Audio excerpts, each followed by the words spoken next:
2022 City Council work session.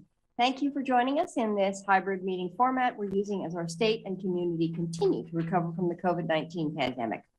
For work sessions like this one, where there is no opportunity for public comment, those wishing to access the meeting can do so by watching the live stream available on our website, the broadcast on Comcast Channel 21, or by calling into one of the phone numbers listed for this meeting on the public webcast and meeting materials web page. And thank you again for joining us. And with that, I call this meeting to order and we'll turn it over to the city manager for our one and only topic tonight. Thank you, Mayor.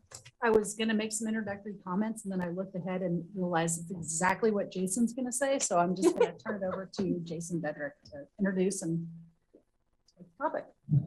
Thank you, Sarah. Good evening, Mayor and Council. My name is Jason Dedrick. I'm a policy analyst in the City Manager's Office and here today to give you a presentation on polluters. I'm going to go ahead and share my screen. I've got some slides.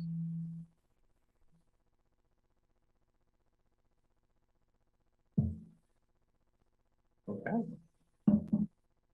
So I'll give you a quick overview kind of the presentation purpose. Well, I'll review the purpose of the work session from the work session poll. Talk a little bit about the general background of pollution and review the 4 key categories of pollutants that we'll be referring to in this work session. Talk in some detail about the city's roles and the tools that are available at the city's disposal. These will be in support of attachment A in your packet, but won't cover everything that's in attachment A. And then also talk about some upcoming council work sessions that you have that are related to this topic. So the purpose of the work session, this was in response to a work session poll from Councilor Groves.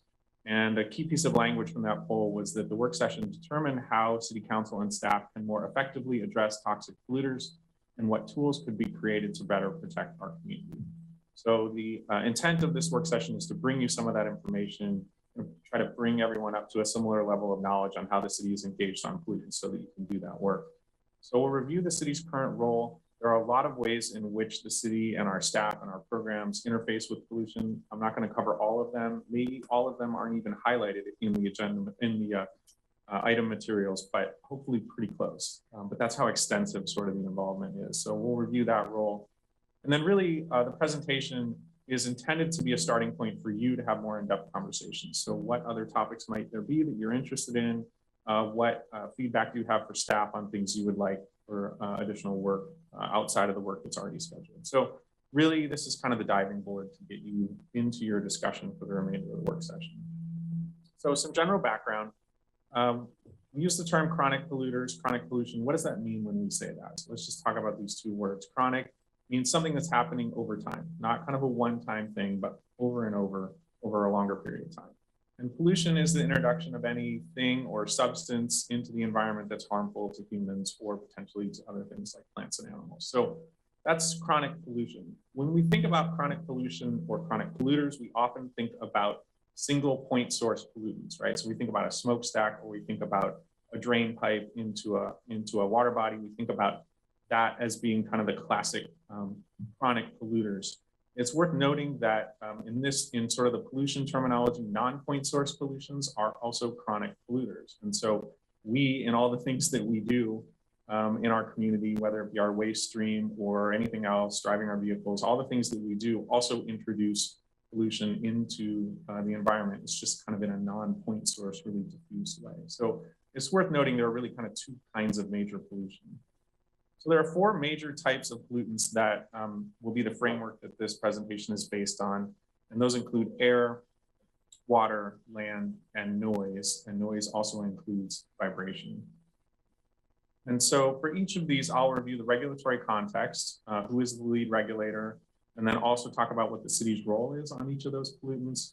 And then wrapping up with talking about what tools are already in your toolbox or could potentially be in your toolbox if you wanted the city to have more engagement on any of those pollutants.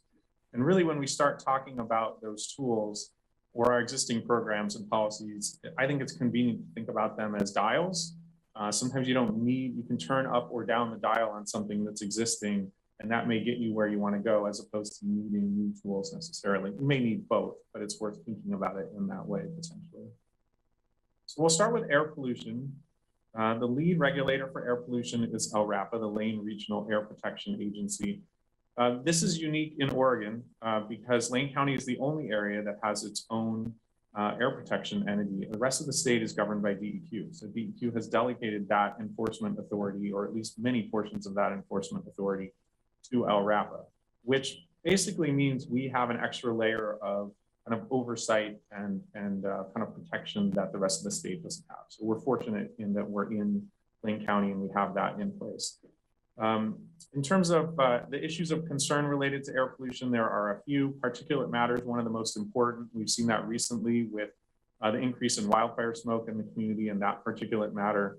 Also things like wood home heating introduce particulates into our environment. So that's also an issue. Ground level ozone, also an issue from burning of fossil fuels. That can be an air quality issue. And then also industrial uses and any pollutants that come from that and are released into the air are another issue of concern. Worth pointing out when talking to LRAPA about their work in the county and looking at their complaints from last year, there were around 800 complaints submitted to LRAPA last year related to air quality, and about 350 of them were in the city of Eugene or within the city limits. And that's typical for the spread. Usually about half of the complaints received in any given year are from Eugene. And about a third of those are usually related to industry, and about a third are related to home wood heating or outdoor burning, and then the rest are kind of in a bunch of different categories. So that's a little bit about the kind of air quality complaints that we tend to get in the community. So digging a little deeper on air pollution, what is the city's nexus there? So LRAPA is governed by a 9-member board. The city has 4 positions on that board. Councilor Keating is in one of those, and 3 other council appointees are also there. So the city has a key role on that board. That board sets policy for LRAPA, for the staff on their actions to regulate air quality in the county. So clearly that's an important kind of lever that the city has. Also, zoning and land use are an important tool, as you'll see, or if that's a theme through all these pollutants. It's one of the things the city does that really no one else does in terms of zoning and land use. So where uses are allowed, how uses are regulated, is an important tool and an important way that the city can have an impact on air pollution. So some other tools, the city does have a fairly unique toxics right to know program and toxics board that allows us to understand the presence of pollutants in the community where they're located, so that we're able to know that they're there and respond to them. So that's an important tool in our toolbox. Also inspections. So this is something that happens at the state level, can also happen at the local level, but oftentimes, if our staff from one department are out investigating a complaint related to something, they may notice something else that's going on at that facility and can notify another entity, either inside of the city or another state entity.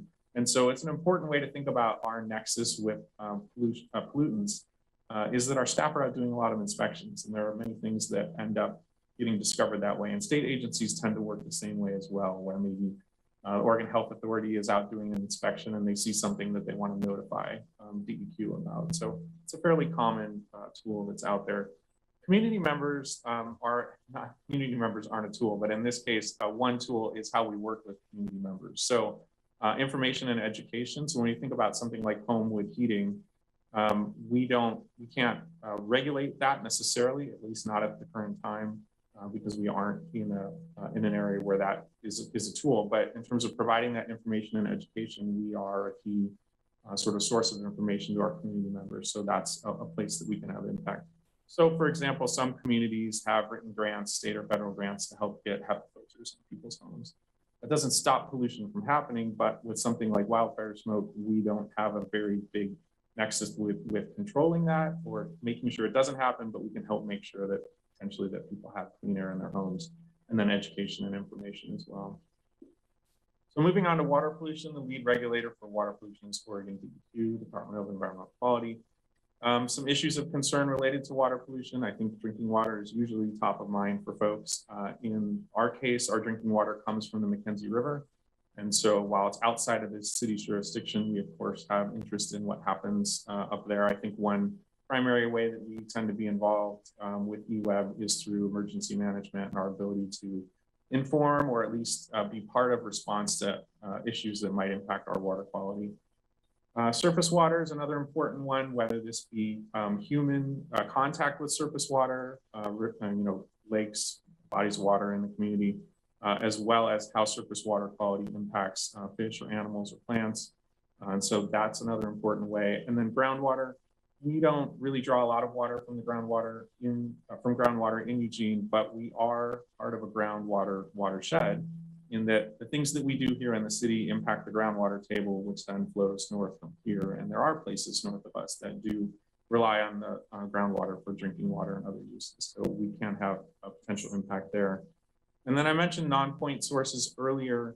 Some really important sources of pollution in our community are things like zinc from the material that community members put on their roofs to control moss, whether on roofs or sidewalks, that contributes zinc into the water system. Also fertilizers, pesticides, and then microplastics are also worth mentioning too, because we're learning more and more about the plastics we use and how those break down and how they get into the waters in our area. So those are sort of those non-point sources. And I should add also, we have certainly concern about trash and debris along the Willamette River in particular, and how that impacts our community. So digging deeper on water pollution, what is the city's nexus there? We have a pretty robust wastewater program with plans and policies in place. So a lot happens there. Same for stormwater program, really processing, treating that stormwater from the city and all the surfaces in the city. Again, really robust plans and policies as well.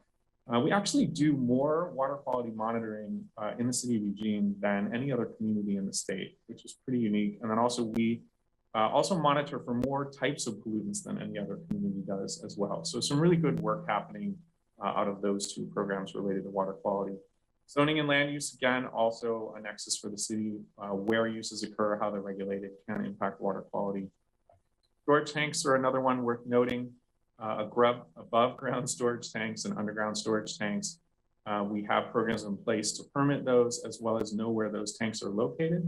And that can be helpful for making sure that those tanks aren't compromised as part of construction activities and that whatever might still be in the tanks doesn't enter the water table. So some of the other tools, as I mentioned, the city does a lot of monitoring. So it's just worth noting that that's one of those dials that's out there. And then lobbying is also an important thing with DEQ as the lead entity. If the city wanted there to be more stringent rules in place, lobbying the state about those rules would be one way to go about that. So moving to land pollution, the lead regulator here is Oregon DEQ. So what do we mean when we're talking about land pollution? A few of the issues of concern include solid waste. So all of the waste that we produce in our community, how that enters the waste stream, where does it go? How is it handled between where the waste is generated and where it ends up going is an important part of land pollution. Also hazardous waste, where is it located in the community and how is it handled? Transportation of materials is an important one. We have materials that are potentially hazardous moving through our community by rail or by road. And so how those are handled and how we respond is an important part of land pollution. And then also soil contamination. So in some cases, air pollution can end up becoming land pollution. If something settles out of the air, it's into the soil, then you have soil contamination. Similar with water and land pollution, there can be a relationship there as well. So those are some of the key issues in our community related to land pollution. Digging just a bit deeper, what is that nexus with the city? Our emergency management plan is one of our key tools for understanding where potential hazardous materials are, how we respond. If something happens with those materials, either when they're in place somewhere in our community or they're traveling through our community. And that's part of this toxics inventory. Being able to respond or being able to manage these sites in advance is really predicated on knowing about the presence of those things. And that's really true with all of these pollutants. When we talk about regulating or understanding more, the only way to do that is if you know where things are and you're monitoring for their potential impacts. And so the more of that you know, the more you're able to potentially regulate if there's an issue or enforce. Zoning and land use, again, also related here. So where uses are located, how they're regulated. Some other possible tools, a discussion that you'll have upcoming in the future on risk bonds and insurance is a key one, where at the community level, you can get involved with possible pollutants and polluters in terms of what happens if something goes not so great with any of those pollutants. So that's something there. And then finally, moving on to noise pollution, including vibration. The lead regulator is the city of Eugene. I'll talk a little bit more in a minute here about why that is not the state of Oregon, but the city and all cities in Oregon are the lead regulators for noise pollution. Some issues of concern, these ones are fairly straightforward: noise, simply the decibel level of the noise that's occurring in our community and whether or not it's causing harm to individuals. And then vibration, and I'll dig a little deeper on vibration, but this can be a little more about how the noise is occurring rather than the actual decibel level of the noise. Vibration can also be ground movement as well. So there's really kind of two types of vibration that are out there. So looking a little more at the city's nexus with noise pollution, obviously our code is the key one that's included in attachment B of your packet. And some stats from last year on noise violations, our building permit services folks responded to 49 calls for services or complaints related to noise. Those are typically things like leaf blowers or other kind of mechanical uses, as opposed to EPD. Eugene Police Department processed around 1,700 complaints for noise violations. That's a little more of kind of the amplified sound or parties, things like that. So a few stats on how we're engaging from a complaint standpoint. The Clear Lake Overlay Zone is another interesting nexus with noise. I'll talk about that a little bit more here in a minute. And then some other possible tools. Obviously, we have a noise ordinance. Do we want to make changes to that in any way? That's one tool that's in place. Also, regulating specific uses is a possibility. Not necessarily just noise in general, but are there some uses that might demand or be interested in other regulations? And then finally, increasing complaint response and enforcement. Noise complaints are kind of notoriously tricky to respond to, because if the noise complaint is happening at 3 a.m., we often don't have staff on call who are able to respond to those, in particular if it's kind of like our building and permit staff. So the staffing that we have in place and the ability to enforce, going down to even what are the tools that we have to measure things like vibration, can be an important part of how we can respond to noise complaints. So going a little bit deeper on vibration, because lately this has become an issue of concern in a part of the community. The Clear Lake Overlay Zone is the one place that our current city code interfaces with vibration. And it is in this way. So it states that uses are operated so that any generated ground vibrations at any point along the property boundary will not be perceptible. And so what's important about this is that it's specifically talking about ground vibration, not low frequency noise, but actual ground vibration. And so this piece of the code hasn't necessarily been tested yet, because this entire area out in Northwest Eugene hasn't been developed yet. And so we'll find out a little bit more about how that overlay zone works when a development proposal comes in. The other nexus with vibration is our existing noise code. And I've bolded here the portion of importance, which is that code speaks to sound pressure levels of 60 decibels. And this gets to that idea that decibels are measured in typical noise codes. And by the way, our code is very similar to the code of just about every other city in the United States, in that it's talking about dBA, which are mid-range frequency, sort of perceptible noise to most of us, not high pitch or low pitch, but in that sort of range that we can all mostly hear. And so most noise codes deal with that piece of the kind of the audible spectrum. What's notable is that you can have noises that occur at rates lower than 60 decibels, but because of the frequency at which the noise is occurring, they actually can be harmful or perceptible or a nuisance to individuals. So that's where you get into sort of the vibration that's generated by machinery, for example, not happening at a decibel level that we typically measure that violates our code, but might still be causing a nuisance to individuals. So the state of Oregon does have a nexus with vibration. They do have statutes and rules for industries that address noise. And the way that those rules do that is through both decibels, which is the common tool, but they also include octave bands and hertz, which is a measure of frequency. That's as deep as I'm going to go into this, because that gets really technical. But the point is, though, that to really have an impact on particularly noises that are coming from industries, you have to kind of have those three things working in concert in a way that most municipal noise codes don't have those three things working together. Now, the catch with that is that the DEQ noise control program was terminated in 1991 by the legislature. So DEQ no longer has the ability to interpret or enforce on those statutes and rules. However, they remain in force, and technically, legally, industries are required to comply with them. So what does that mean? The state cited some enforcement options for the state statutes and rules that are in place. One of them is that local jurisdictions could enact or enforce those state standards. Another is a community or jurisdiction could adopt their own standards that meet or exceed the state rules.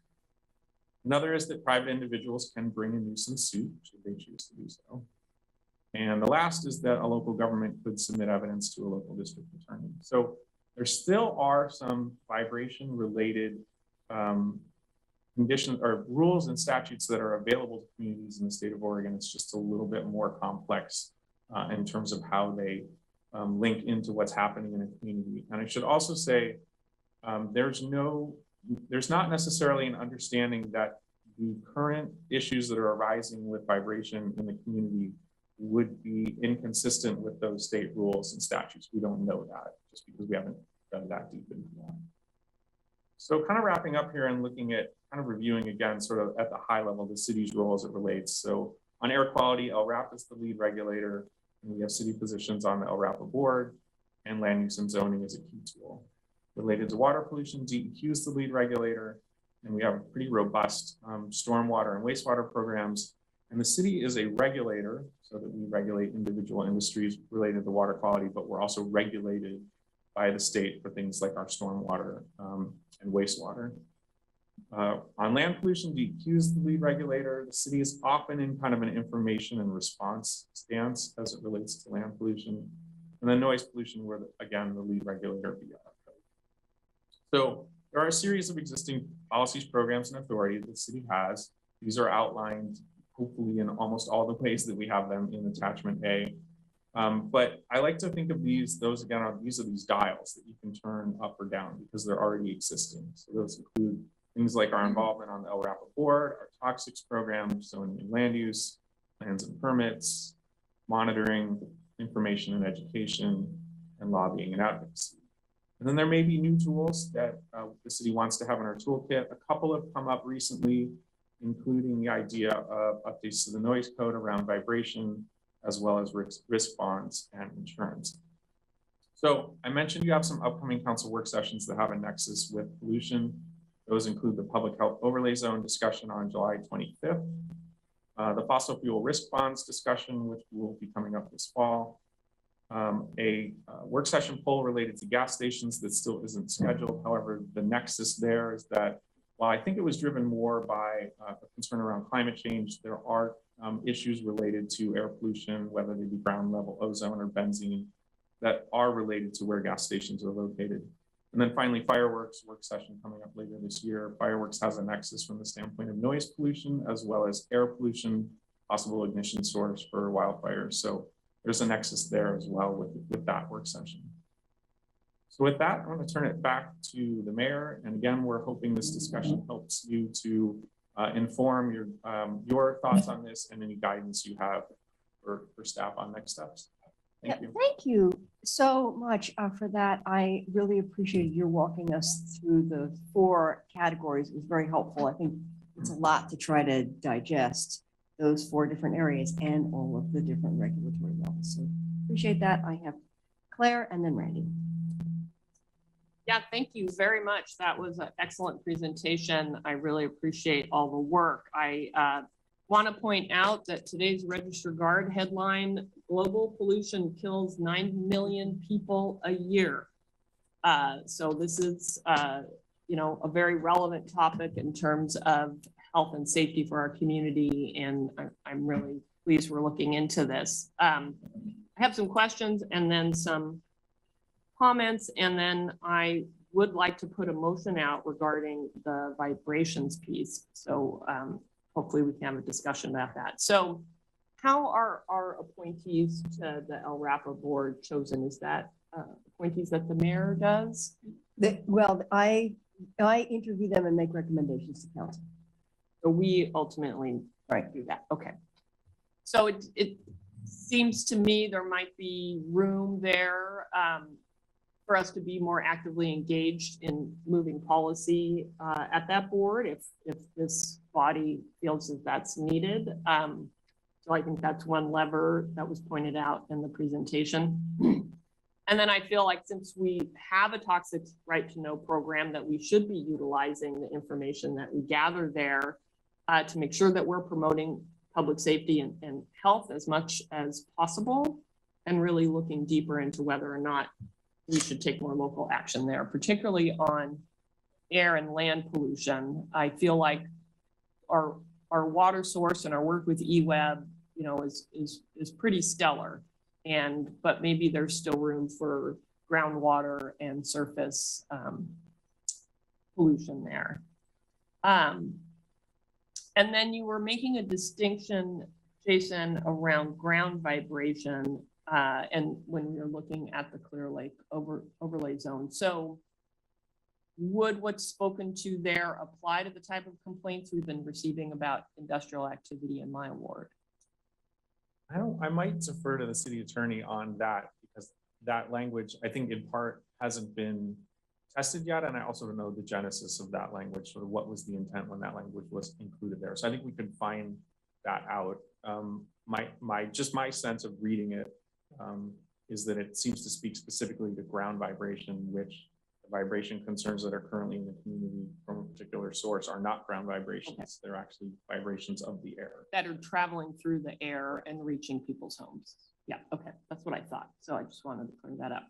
So I really appreciate you giving us this information on slide 14 about the additive pieces of octave bands and hertz.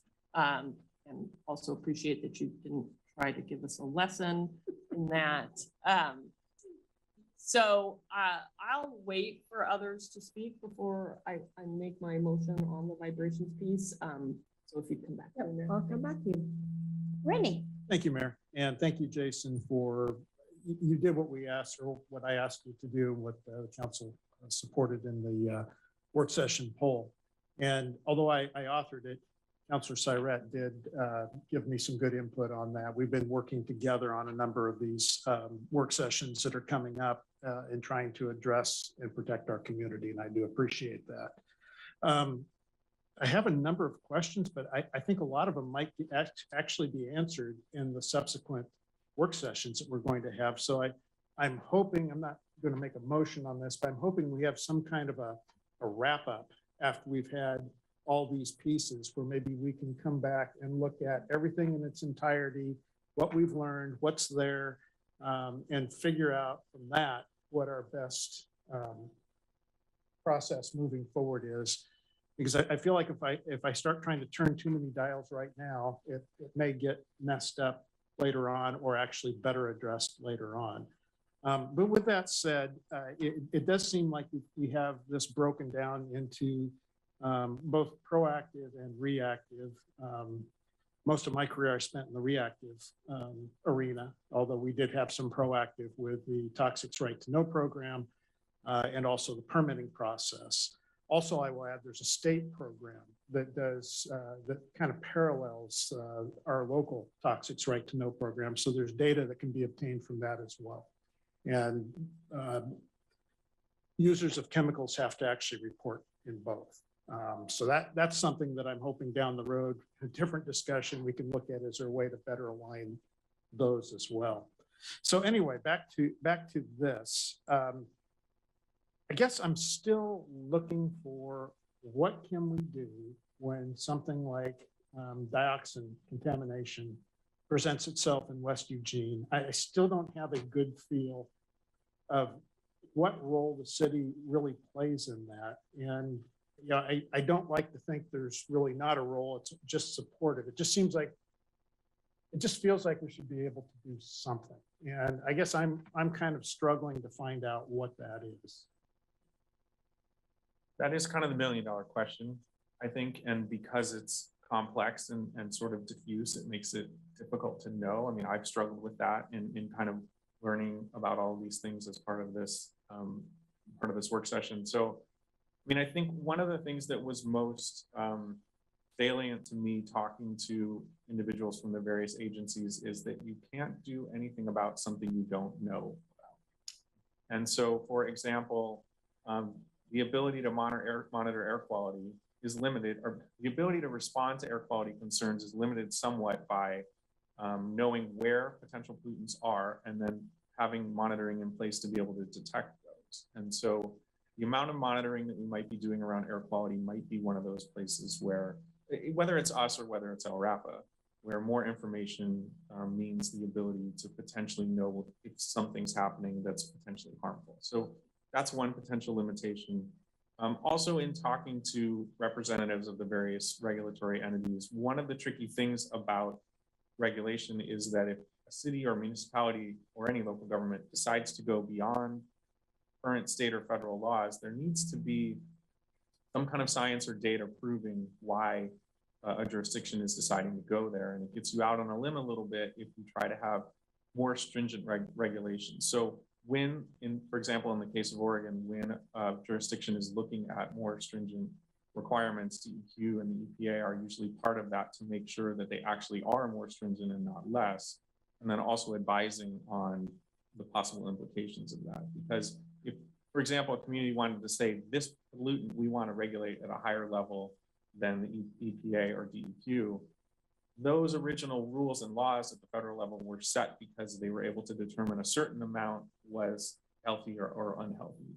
Moving beyond that means needing to be able to have that science to do that. So that's another thing that sort of complicates having a bigger role there. I think that there's always the possibility for better communication. That's always, I think we never have perfect communication. So how we're working with these local entities like LRAPA and DEQ when they're doing enforcement action or when they're learning other information, are we as a community, as an organization, staying as in the loop on that as we can? So I think that's another place to potentially look.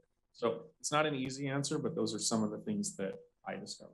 Yeah, I realize we're trying to grapple with this, but I guess city manager, is this something where staff periodically sits down with DEQ or LRAPA and maybe even EPA and find out where are they seeing the holes in the system? Because that's my concern. I just want to make sure we plug as many of the holes that we can. So things, when we do find out they're happening, we can have a swift and good response to help people in our community. I mean, I certainly don't feel good about the current situation around J.H. Baxter and what our community members are experiencing there. And so that's kind of what I'm looking for. That kind of prompted the genesis of the work session poll on this. And I can see I'm over time. I'll stop right there and maybe ask for a second round later. Thank you. Jennifer and then Matt. Thanks, Mayor. So thank you so much. I think this is a great first introduction. I appreciate having it broken up and just kind of easing us into it because there's a lot here. I also agree with Councilor Groves. It would be nice if staff can help us understand the interconnectedness of these different work sessions as we go forward, because sometimes you might miss something and be able to, just point out that this connects with the work session that you did before. And I won't be insulted that you think I don't notice it. I really appreciate, whoa. Now move back up a little bit. So I had a few questions. You mentioned that we're not sure if the vibration issue we're having in our community actually violates the state standards that are there now. Is that something that's very difficult for us to determine without explaining to me what all these things are? You need to have the equipment to be able to do that, for example. So we have our staff have equipment to do typical decibel levels, dBA. We don't have, you need to have a certain set of equipment to inspect, to be able to listen for those kind of frequencies and determine the level that they're at. So that's one piece there that's needed. Probably, I know that a study was commissioned and was sent, I think, to all of you by community members. It's possible that the information that's in there is sufficient to determine consistency with state rules and law. Staff have not done that work to see if that's the case or not, but that is possible. It's also possible that additional information could be gathered. I know that the industry in question has been working with our code compliance staff that have been working to try to minimize or remove that issue. They have been, I think, trying to think about the hours of operation. They also have plans to create a building to actually move this piece of equipment into that will then prevent that vibration. If it's well insulated, will prevent that vibration from getting out into the community. So I know that they're taking steps, and that is another way that the city engages on issues like this, which is really like information and education and compliance before enforcement is where we and all the other regulatory entities try to be. So I know that steps are being taken, but it would probably take more information to know. Yeah, I mean, I really appreciate what you said about if you don't know about a problem, right, there's nothing you can do about it. So, I mean, investing in the equipment that we need to be able to determine whether we even have a problem to start with seems like a smart way to go as we're moving forward, to kind of look for those places where we could be able to create the information for ourselves instead of having to rely on others. In, I think it's attachment A somewhere, you mentioned that, you know, increasing some of our enforcement might require additional staff. So I'm wondering where we are right now with staff being able to handle the capacity for the complaints we're getting just right now. I don't know. Yeah, do you want to talk to that, Sarah? Yeah, and I think we do have some staff that are available. We can move forward the panelists, but we added some staff to this a couple of years ago in the budget cycle. And so I'd have to check in with them and see how that's correlating with the numbers and whether that's adequate or not. Yeah, I know we've talked in the past about how the community, you know, expects someone to call them back or to look into something, and sometimes it just elevates your frustration level when you're not getting that feedback. I have one last question. So I got an email about a land use compatibility statement that is a DEQ thing. Is that something that I didn't quite understand it? So I wonder if that's something you've looked into and if that's something that can help us. Yeah, it does have a relationship here. So when an industry is either retrofitting something or typically when they're doing something new, they need to get that use needs to be permitted by the state.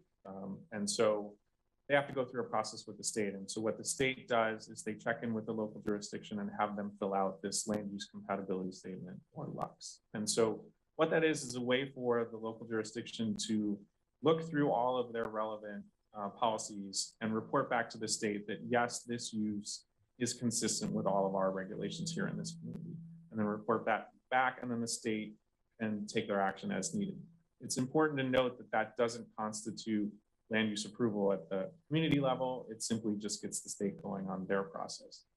Typically that land use compatibility statement, when we're filling that out, it's based on sort of our adopted codes and ordinances. There is some, I guess, vagueness or flexibility around how plans and policies apply. So for example, if a community has a climate recovery ordinance, how might that relate to a land use compatibility statement? That's been a grayer area for communities. I see. In terms of saying like, sure, this use is consistent with all of our you know, code and ordinances, but we're not so sure about this, you know, transplant or Envision Eugene, right? That's where it gets a little tricky. All right, thank you. Hey, Matt, and then Emily.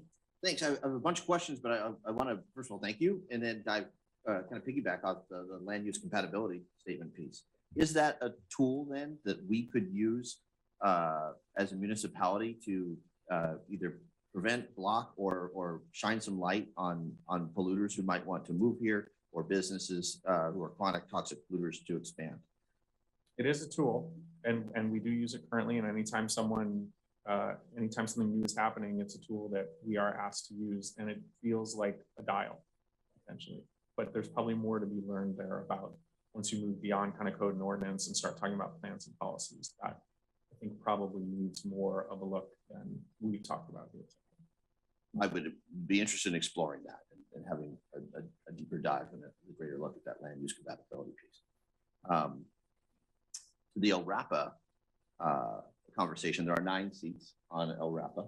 Eugene has 4 of them. And it is, how shall I say, a geographically and ideologically diverse committee. The channeling my inner Betty Taylor, there are things I've tried to advance with limited success, including, but not limited to, honing in on vehicular pollution in what what El Rapa, what the county or municipalities that make up El Rapa can do to either start a smog check program or rein in whether it's business, industry, or individual privately held vehicles that are toxic chronic polluters. That's one avenue I'd look forward to exploring. And though I am deeply appreciative that on El Rapa's website, elrapa.org, that's LRAPA, like Regional Air Protection Agency.org, you can fill out a complaint anonymously if you so choose to, and it's in English, Espanol, so English and Spanish, and the categories, however, this is where I'd be a little critical, and I have been in the past, have nothing to do with vehicular emissions, nor do they have anything to do with leaf blowers or fireworks. It's pretty limited to industry, open burning, recreational fire, fugitive dust, field burn, home heating, slash burning, asbestos, with other categories unknown or general. We did get, however, a citizen advisory committee report at our last El Rapa meeting that was sent to us about, that was an educational piece about gas-powered leaf blowers. There are some corrections that need to be made to that piece. And when I have the final product, I look forward to bringing it to council.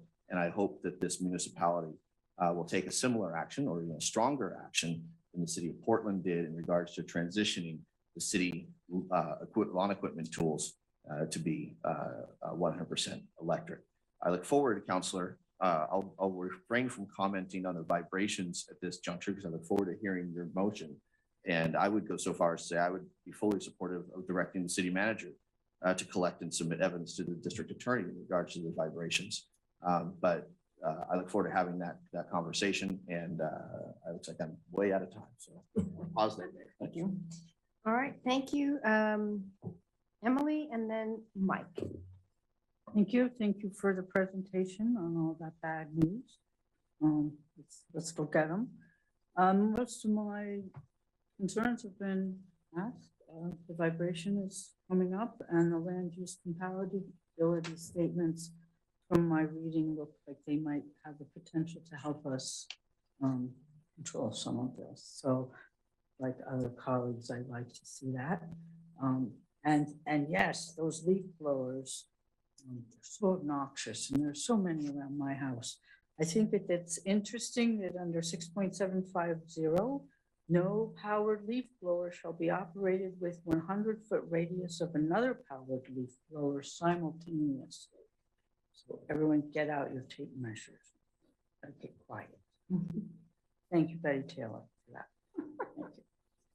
All right, thank you. Mike and then Alan. Thank you, Mayor. I have a number of questions. I may need a second round. My first one, I don't know whether it's of our current acting chief or our former chief, frankly. Toxic's Right to Know gives us reports from any company in the area that's using any degree of toxic chemicals and or dangerous materials. Could perhaps, because his job, interim chief, give us more idea and more flesh out a little more detail there? What sort of things are both regulated and or monitored and or have to be reported on so that we know about them, much like what took place at J.H. Baxter? They used a series of chemicals. I know they were fined and didn't always pay them. And, you know, what else do we know about other industrial related uses of toxic or dangerous chemicals within the area? Well, this is what I know about it. I think Councilor Groves probably knows even more about it than I do, but it's a reportable quantity. So it's related to the reportable quantities that I believe it's the state requires. I think we have 32 businesses that are have to do the hazardous material reporting system. It's not a significant number, and it's primarily related to the number of toxics that are coming in and a number of toxics that are going out. So we kind of just monitor that. We don't really do site visits. We have a toxic board that participates in the discussion of the reporting that's done annually. And I'm going to leave some more of this to Councilor Groves. Maybe you can help me out here. And I jump in there with, is there a scale of toxicity that's kept of different kinds of materials?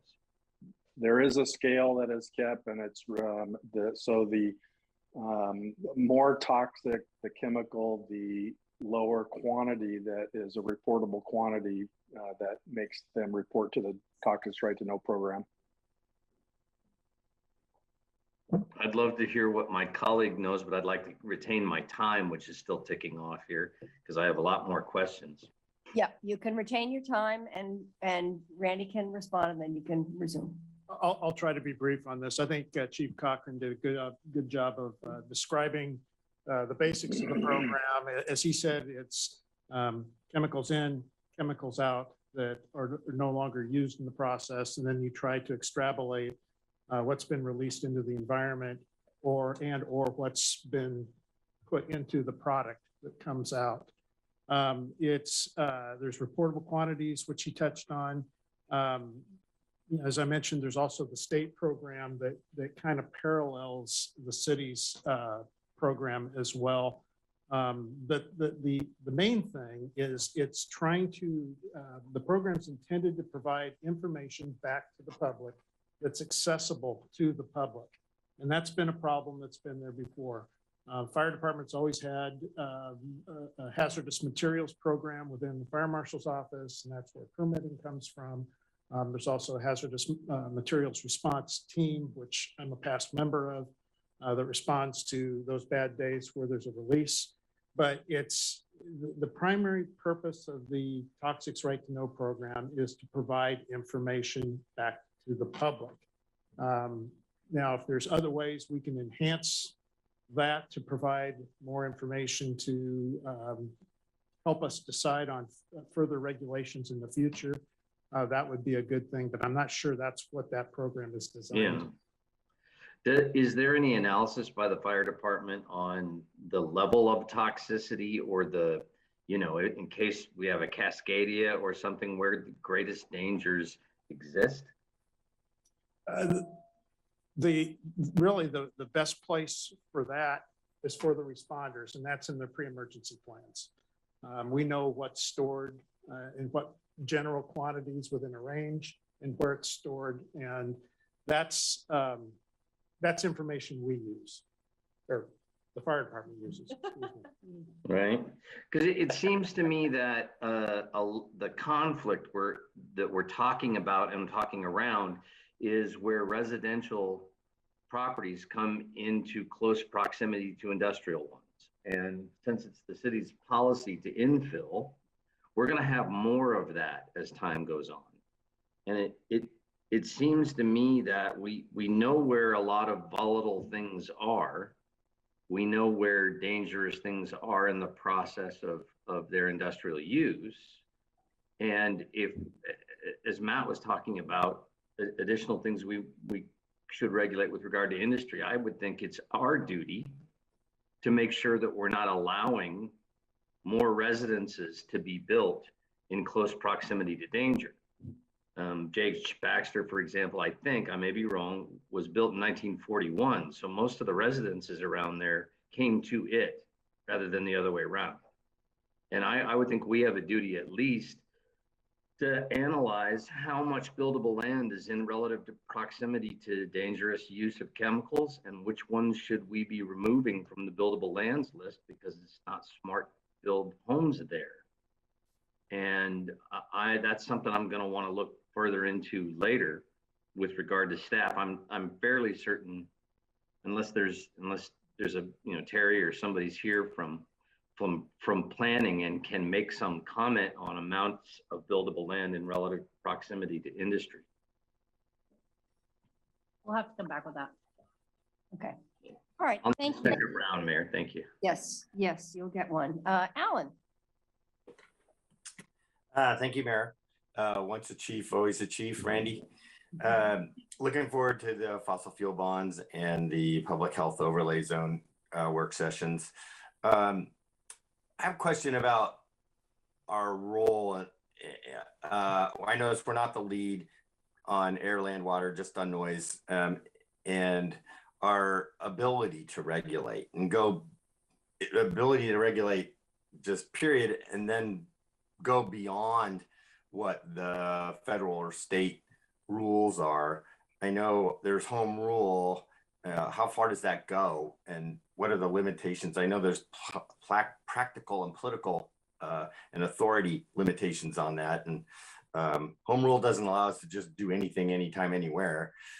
How does our authority extend out in these areas? I'll just quickly say that I think was not an area that, in terms of preparing for this workshop session, that we spent a lot of time trying to find out where that place is. I think we were probably a little more interested in sort of what were the areas of interest, and then we could then potentially see where those lines are, where we can push into those areas. Because depending on what the pollutant is and what situation we're talking about that you're interested in as a council, the answers may vary. And I think we could better kind of use our staff time if we know specifically what you're interested in, because the regulatory kind of situation is so complex in terms of where the authority is. So that's kind of the quick answer that I would give. Yeah, I guess on that topic, it's, how would we do that? I'd caution council from going too far down that road, because you have to have expertise, you have to have enforcement. And it's all big bucks to do all that. The staff creating the regulations, creating the legal infrastructure with rules and regulations, as well as the legal aspects of all of that, and defending it all. It takes an enormous amount of time and effort, which is why there's economies of scale allowing having DEQ do it. For instance, they have all that expertise at a statewide level, and we don't need to recreate it. So it's a big issue, I think, for us to, when we consider going beyond or doing more than just what we've already been doing. Another question is probably not on the agenda, but I want to put it out there, is the liability for cleanup. That's going to come up again and again.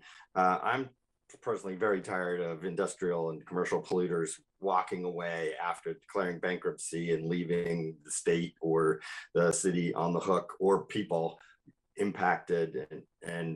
So what are the mechanisms we can address that we have to be able to address that? Can we do bonds, like on the fossil fuel bonds, liens, other mechanisms? And I think that's different for existing or new businesses as well. I think you have a work session coming up on one of the bigger tools that's out there right now, which are risk bonds and insurance. And that is something that other jurisdictions around the country are looking at. Typically, the first step with work like that is to do an assessment, a risk assessment. And I think that's what Multnomah County is in the process of that right now, so that you have to sort of ascertain what the risk is to then determine what should we be talking about in terms of bonds and insurance. So that's typically how that's undergone, to do the assessment, and then you get to that discussion. But that is probably one of the bigger tools that a jurisdiction has in their toolbox as it relates to kind of that liability question. I'm sure there are others, but that's sort of one of the bigger ones that's being explored right now. Yeah, and our upcoming one is limited to fossil fuel issues. So not necessarily pollution, but I agree with you. And that's an area that I think we should look at. Also interested in how we could potentially regulate plastics and plastic pollution that's just growing leaps and bounds. Microplastics is becoming a bigger and bigger issue. We're seeing it in bloodstreams even of people and animals. I'm interested in the vibration motion that's coming up. And then finally on land use, which I'll need another round for, Mayor, if I could get to that. Okay, thank you. I have Greg, and then we can move into second rounds.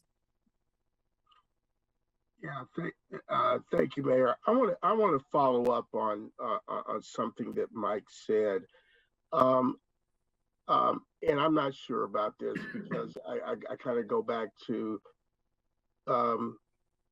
some things with regard to the Planning Commission and how our land use planning is formed vis-a-vis what Tom McCall did in the early 1970s to create environmental stewardship in the state. So I point out that Oregon is not Texas. You just can't build stuff anywhere you want to. But is there such thing as a buffer zone between residential and industrial or commercial areas that have the potential to pollute? And the reason why I'm asking this is because of the proximity of the residential area. For instance, what Randy talked about with J.H. Baxter to the homes over by Gilbert Park, you know, off of Roosevelt. Also, I will also point out the flake board plant on Danabo, which is continually spewing white plumes of smoke. I don't know what's in those plumes of smoke, but there are homes in close proximity to that plant and those developments.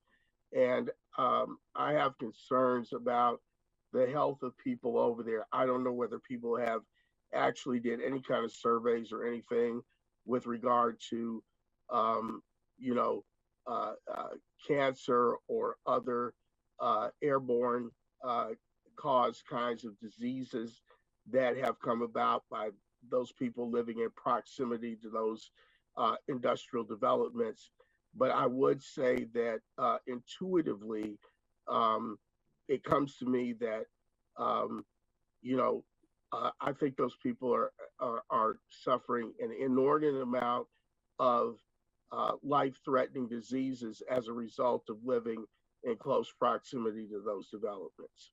Can you talk about that and address that, and talk about what kinds of remedies do we currently have available to protect those folks? I'll speak to one piece really briefly, which is, Councilor Evans, you mentioned of buffer zones. I did not dig deeply into that, but anecdotally seeing other communities use that as a tool, potentially. It's certainly a common tool in land use and zoning to have buffer zones. We have natural resource protections that have buffer zones for uses that can't be within a certain distance. So it's not an uncommon land use tool, but you know, we'd have to is that tool in our toolbox now?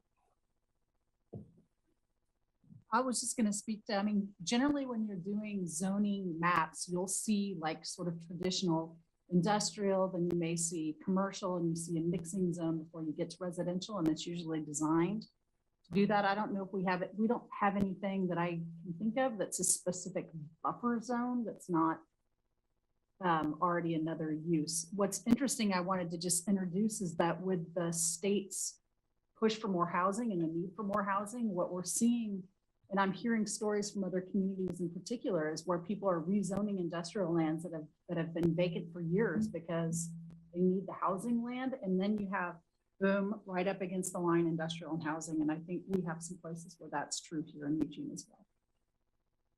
So we don't have the tool in our toolbox, is what you're saying, but we could have it. I don't know if it's called, I think what I'm struggling with is like, I don't think we have a buffer zone, quote unquote. I think we use zoning to buffer industrial land, and we just don't call it a buffer zone. So I would want to make sure I was understanding what you're looking for. Well, do other cities have something similar to a buffer zone that they have instituted by ordinance that we could do within our purview and planning? Where we can research that. Nothing's jumping. Well, yeah, I'd like you to research that and get back to us, because I'm really interested in what we need to do in terms of that. And also the fact that, you know, we're land banking now for, you know, urban reserves, and mostly in ag land and not in industrial land. So I like a response to that. I'm over time, sorry. Thank you. You're not the first. You probably won't be the last. All right. Now I have a lineup of the second rounds, and it starts with Claire and then Matt. Great, thank you. Great discussion. So it does seem to me like the city should have some role in regulating and monitoring industrial sites like J.H. Baxter, and not be reliant on the state to ensure our residents aren't being harmed. I don't know that we would necessarily have to be more stringent, but perhaps we could be more robust in our oversight. I think our land use compatibility statement could absolutely be another tool, but we would probably need to amend some of our policies and ordinances if we want to achieve different outcomes for issues that we're concerned about, like the siting of gas stations. And I recognize that enforcement requires staff, and we might not be in a position to staff to that kind of enforcement. I like Randy's suggestion that we have a follow-up work session after we've gone through these to see how we integrate the information. But we know this vibration issue is a current impact happening to residents right now. So I feel some urgency to take action. And in spite of the efforts of our staff to reduce the impact of the activity, it hasn't been sufficient and people are still experiencing pretty serious impact. So I have a motion that is attempting to get at the issue of vibration that travels through the air. So move to direct the city manager to prepare an ordinance regulating the impact of vibrations as chronic pollution within our existing noise ordinance and bring back for a public hearing before council's winter break. Second. Go ahead, Council. So just in my last couple of seconds. So thank you very much. That's great. And there was a study done by a community member. I don't know if it was commissioned by folks in the area or if this researcher just happens to be a resident impacted by this. It was provided to us and our staff that supposedly was able to determine, the source of the vibration traveling through the air. And my understanding is the person who conducted that, study would be very willing to discuss it further with staff and share their methods as well. So I hope that we can move this forward. I feel some sense of urgency. Thank you. Yeah, thank you for that. So I have Matt, you're next in the queue anyway, and I'm assuming you want to speak to this motion. Yeah, I think it's Okay. appropriate to speak to the motion. Thank and, you. And then Mayor, would you like me to hold my other comments until after? Right. Okay, great. That would be great. And I want to recognize that Councilor Grove seconded the motion, even though we did do it in stereo. Would the maker of the motion and the second of the motion, seconder of the motion, welcome an amendment or friendly amendment to further direct the city manager to collect and submit evidence to the district attorney regarding noise vibration impacts in the River Road community? Well, no. So I feel like we take one of the routes that staff outlined. And for me, this is the route that gives us the most authority. So I think if we send staff onto multiple routes, one, it'll take longer. And two, I don't have confidence in the district attorney taking action on this. Okay. Well, it's an avenue that maybe we can explore if this first one doesn't get the results that we need. Yeah. Okay, thank you. Okay, Randy? I just wanted to say I support this. It hasn't been missed on me or our colleagues how this is affecting people's lives. And I think we need to take action now. We can't wait till we get through all these other work sessions coming up before we do something. I'll be voting yes. Thank you. So Mike and Alan, are you wanting to speak to this motion? Okay, Mike and then Alan. I am also, like Matt, like to retain my place in the queue because there's a larger round two discussion. Got it. Mm-hmm. I apologize. Claire, would you read that motion one more time? I just wanted to make sure it covered a part of something. Yeah, sure. Move to direct the city manager to prepare an ordinance regulating the impact of vibrations as chronic pollution within our existing noise ordinance and bring back for a public hearing before council's winter break. So it's really more about authority. We'll talk about a scale of danger or a scale of how it's impacting people at a later time, right? That's the intention, yes. To give staff the discretion to look into that. I can support that. And thank you for keeping me in the queue, Mayor. Okay, you're welcome. Alan? Likewise, Mayor, I still have another issue to bring up. But on this, I'll support this as well, but embedded in that for staff is how do you do the enforcement? How do you determine it? Different levels of impact have different levels of consequences. What are the consequences? All of that is a lot to unpack inside inside this motion. So I'm wondering about, and it takes a lot of expertise in this area that we're gonna have to gin up. It is before winter break sufficient time for this to occur with staff workload? I think, well, Denny isn't here, so I can say yes. I'm kidding. I think for an initial work session and coming back, I want to say yes. I don't think having, you said public hearing though, so it's written. I'm assuming that if I talk to staff and we start looking at the overall workload of all this and it needs to move, that we can come back and have a discussion about moving that. But I think trying to get back there by winter seems reasonable.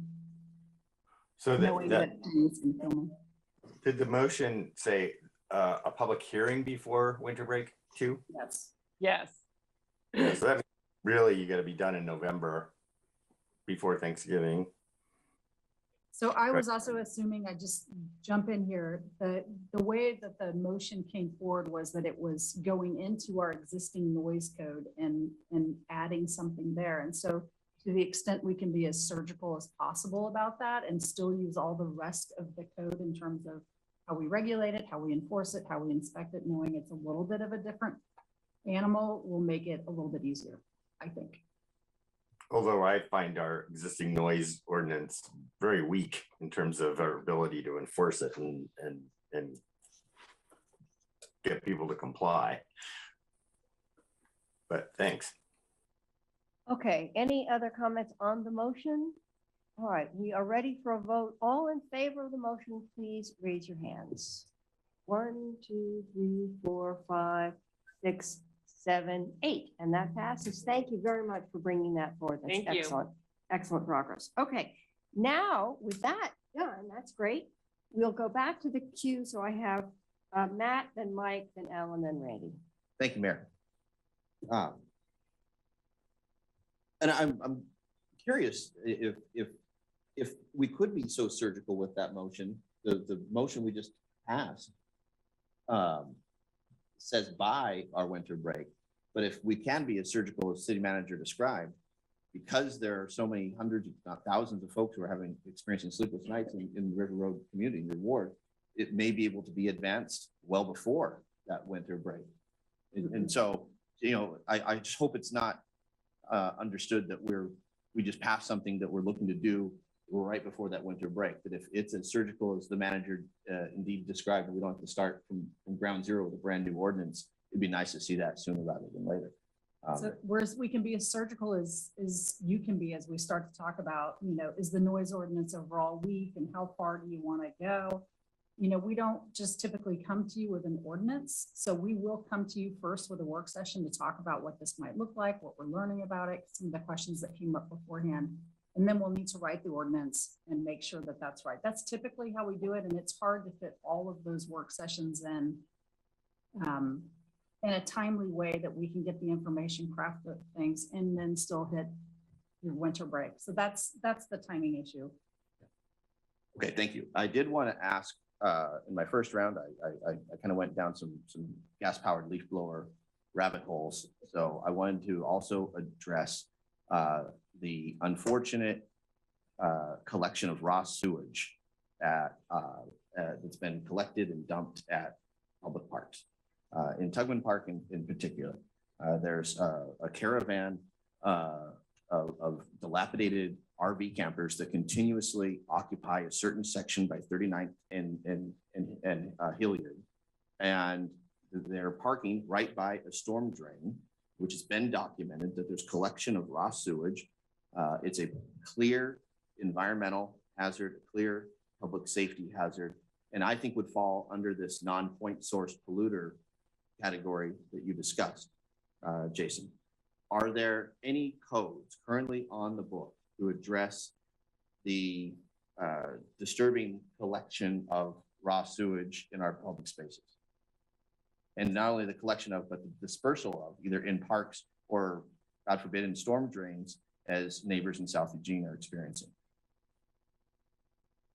Yeah, I mean, there is currently code on the books that address that make it illegal. I just can't cite it right off the top of my head. So that would be a good one to come back with more details on. I'd love to come back with more details on that and encourage our law enforcement partners to enforce said code. You know, we've invested mightily in spaces and places for folks to safely either camp into their vehicles or in a safe sleep site. And the fact that there are, as I described, a caravan of these campers I've driven by, I've documented the collection of this raw sewage. Imagine if children playing or any community member just happens to stumble by this toxic mess. I'm painting a picture that's rather disturbing that I never envisioned in a million years I would be describing at a city council meeting, yet here we are. And so I'd love to learn about what code is on the books. Does that code need to be strengthened? And how can we signal to our law enforcement partners that we want full enforcement of said code, please? Okay. Mike, you're up, and then Alan.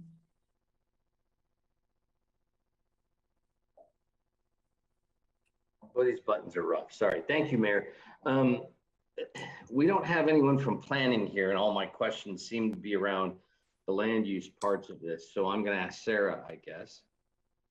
Since we know under toxics where the collection of toxic substances are in the community and where they're used and, you know, where they may have an impact on the surrounding neighbors, do we do in our regular permitting process when someone says, I want to build a house here on this land, do we do any sort of risk assessment of building in that place? No, not if the property is already designated for a home. We wouldn't do that. That seems like something I suspect I will have a motion on, because if we're intentionally allowing people to build in relative proximity to danger, that seems kind of silly, especially if we can prevent it and we know it. I suspect that will probably take place along with some kind of analysis of, you know, which homes are currently in relative proximity to that, so we can get a handle on it in the future. Or if somebody wants to build an ADU or a fourplex on property right next to J.H. Baxter today, would we stop that in any way? No, not if it's on land that's designated for homes. Yeah, see, that seems like something we need to do something about as well, to me. And to take off on something Alan said, and by the way, I agree with Greg, and that's why I was putting more detail to that. I think that we need to know a great deal more about this. If we don't have a buffer zone, then we certainly should have some sort of at least risk assessment of what people will be in for if they complete plans to put a residence in the near proximity to potential danger. So the other piece of that is, Jason, who would be the regulatory part of businesses that deal with such chemicals and other volatile and potentially dangerous chemicals in their regular industrial use? Who would be the entity that would ensure that they have enough insurance to cover any potential liability? That I do not know. That seems like another one we should have some sort of idea about. If it needs to be done at a state level, then we should know who, because I agree with Alan, we don't want somebody to cause a big mess and put people in danger and beat feet out of town and stick everybody else with the problem. So if somebody's going to operate in a manner that has the potential for liability and the potential for harm, we should, or the state should be ensuring they have appropriate insurance at the very least to address any liabilities. Thank you. Okay, thank you. Alan, and then Randy, and then Greg. Yeah, thank you for that, Mike. That's what I was getting at. how do you prevent someone from walking and once they've just declared bankruptcy? And those that walk away and after polluting and harming our community, I think they'd be ashamed to hold their heads up in our community if they did that. But bonds, liens, appropriate levels of insurance, other kinds of mechanisms. So you have to look at the risk, but I don't think there's any state laws that requires that. It's something I think we might have to look at locally, what kind of mechanism we can do that to prevent that from happening. The other one I wanted to talk about was land use as a tool here. And zoning out polluters in certain places in industrial and commercial zoned areas. What's our authority to limit or exclude specific uses that we think are going to have the high potential, high risk of being creating pollution in our community? And so that's one part of it. And the other part of it is, I understand this buffer zone thing, but I don't know what a buffer zone is really. I mean, what's the use in the buffer zone? If it's commercial, so it's okay to have toxics land on commercial enterprises, but not on residential, and that doesn't make sense to me. So, and you can't just kind of make everybody have a giant buffer around their facility. So I'm not sure that really gets us very far. Certainly we should look at where residential and industrial bump up against each other and that are adjacent. And I don't know that there's much we can do about that. We should be aware of it. I don't think it's very prevalent in our community, but we certainly in areas where we're newly zoning commercial industrial areas, we want to make sure that there isn't residential adjacent to it, proximate to it, because of those issues of pollution and potential. And then the last one relates to how far can we go in requiring pollution control devices on industrial and commercial enterprises, and scrubbers and things like that on particular uses. That'd be a question that you're not going to answer today, but that'll be another one that's been on top of my head as well. Okay, thank you. Randy and then Greg. Thank you, Mayor. I want to start by acknowledging my colleague, Councilor Keating, and the problems at Tegman Park. That's something that I know we've been battling with raw sewage dumps in West Eugene since I took office. I know that there's similar situations going on in wards 1 and 7 as well. And I think this is something we need to address, especially as we have more sites that have come online where people can go. It is a problem. It's not fair for people who live, work, and play in the area to be subjected to that. So any measures we can take to address that, I'm all on board with. Regarding the buffer zone, I just wanted to address that briefly. This is part of what I was getting at the beginning, my first comments about wanting a roundup at the end of all these different work sessions, because as far as the concerns that I've been hearing about people just walking away after the contamination's been left and there's no money because they declared bankruptcy to clean up, that's the purpose behind the risk bonds and the insurance piece. As far as the buffer zones go, that's a big piece of the health overlay zone that we'll be looking at as well. So I think there's some components that are going to come together. I don't know if they're going to go far enough. I mean, there may be some more specific zoning things that we need to look at, and I'm in favor of looking at every tool we can and then deciding what's the best path forward. But I do think some of these issues that we have questions on today, we're at least going to have better footing. I don't know that we'll be all the way of knowing exactly where to step, but our footing should be better by the time we complete this series of work sessions. I wish they were closer together, but it just, staff time is at a premium, and it just doesn't work that way. So some way to recap this, bring it all together, and then have a discussion with this in its entirety, I think will be very well warranted as we try to come up with solutions to better protect our community. Thank you. Thank you. Greg?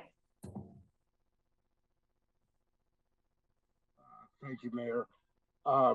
You know, I've talked about this before, and I believe that Councilor Groves has the same concerns that I do with regard to our Class 1 freight railroads who come through the city, who are juxtaposed against residential areas and commercial areas, and the sometimes spillage or accidents, actually not sometimes, on the regular that they have that affect members of our community. And I think this is going to be a part of our discussion when we're talking about the health overlay zones in West Eugene and the potential for us to implement those. You know, my question for staff is this, is kind of twofold. You know, UP and BNSF have more power than God. How can we effectively protect our residents and regulate that kind of traffic that is coming through our neighborhoods with regard to those Class 1 railroads, number one. And number two, I've had to reread the Railroad Act of 1862 and 1864, which gave those Class 1 railroads 5.2 or something million miles of right-of-way on either side of their tracks for them to do what they want to do with.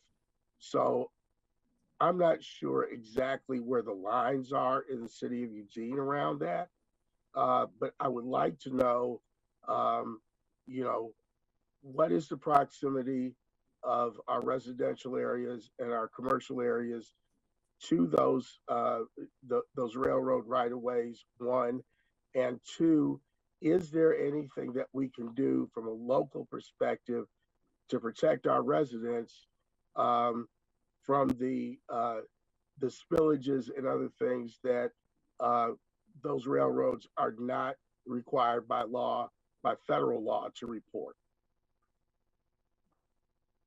That's a really good question. I would think that will also overlap with the risk bond discussion. I think that was part of the intent of that. But I think, you know, we can certainly bring back information about how we do work together. But I think your question about what more can we do to regulate that land, I'm actually don't know, given your first comment about power. Who has the most? I can quickly add that in talking with folks at DEQ, the state did try to put some additional regulations on railways in the state and found themselves running up against federal interstate commerce law. So that proved challenging as the state was trying to look into that. You know, what happens when materials are sitting on site in Eugene on an area that, you know, we zone and permit? That's an area we may have a little bit more control over, but the movement of seems federal issue and challenging. Yeah, one of the gifts from President Lincoln that keeps on giving.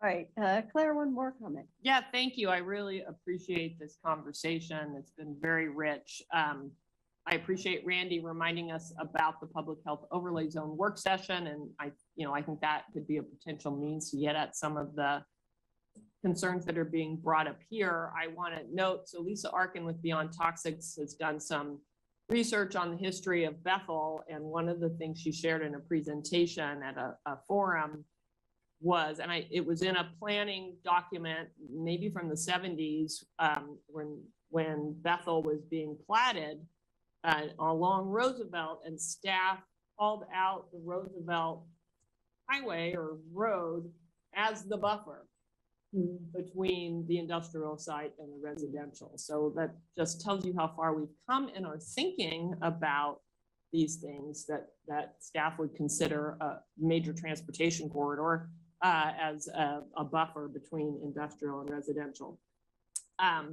And I really appreciate Councilor Evans bringing up the railroad, our ability to hold the railroad accountable for cleaning up the trash that's on their lines and caring for their property in a way that doesn't create more hazard, like bulldozing abandoned camps, is so difficult. And I'm very interested in learning more how we could strengthen our efforts there.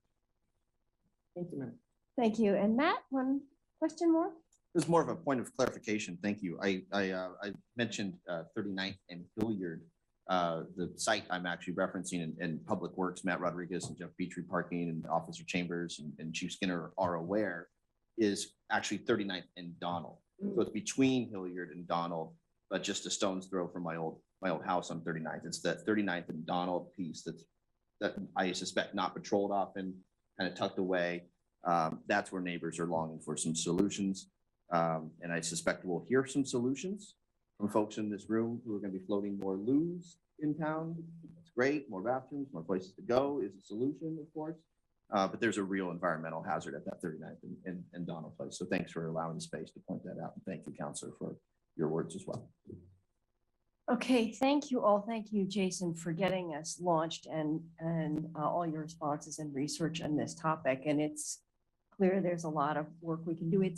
I just would say, the two sides of this is that fixing the things that aren't right and preventing those things from happening in the future. And it's clear that we have a foundation to build on in both respects. And so that's the promising part of it. And we clearly have seen, particularly in the last year, I think between J.H. Baxter and the vibration problem, very specific impacts to a specific part of the community that we really want to be able to focus on. So I'm looking forward to the ongoing conversation and really appreciate what everyone brought to the table tonight. Thank you all very much. And with that, we are adjourned.